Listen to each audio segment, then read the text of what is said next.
during their prayer.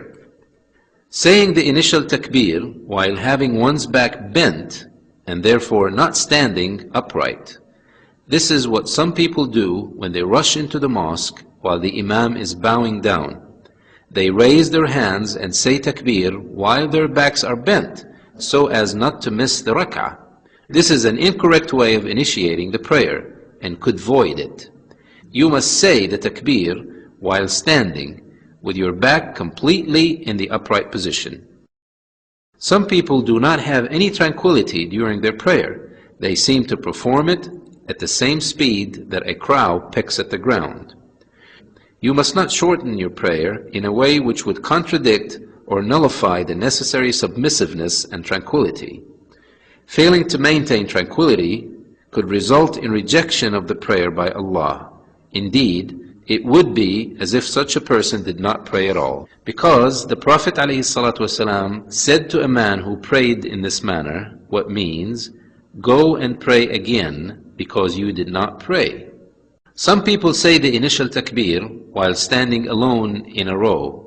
The Prophet ﷺ said, what means, the prayer of one who prays alone in a row is not accepted.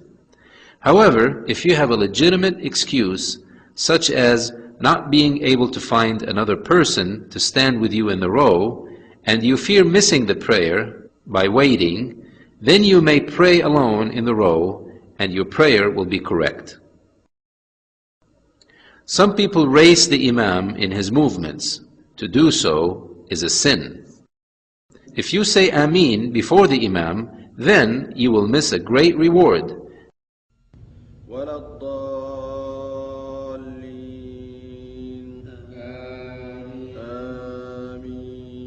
Because Allah forgives the previous sins for those who say Ameen at the same time as the angels. And the angels only start to say Ameen after the imam starts to say it.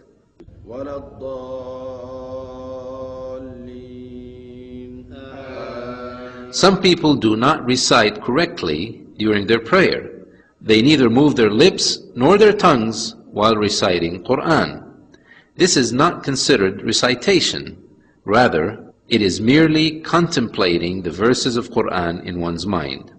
Some people bow incorrectly, with their backs halfway between the upright and bowing positions. You must keep your back and head level throughout the ruku'.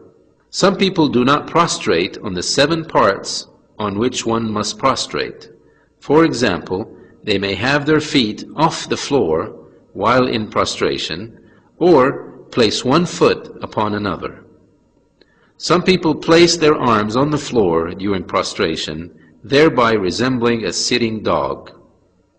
The Prophet ﷺ has forbidden placing the arms on the floor in such a manner. He would raise them off the floor with his arms spread away from his body to the extent that one could see his armpits. If you are praying in congregation, however, then you should not exaggerate in rising or spreading your arms to avoid harming those praying next to you, but you must raise your elbows off the floor. Some people lean against a wall or a pillar during their prayer, to the point that if the wall or pillar were to be removed, they would collapse to the floor. Such a prayer is incorrect, because the person praying in such a manner is not considered to be standing.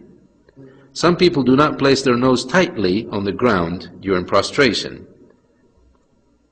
Some people are inattentive during prayer and not aware of what is being recited. Some do not even realize what they themselves are saying while praying. Also, during prayer, their eyes and hearts wander about. This reduces their reward and contradicts submissiveness and tranquility in prayer.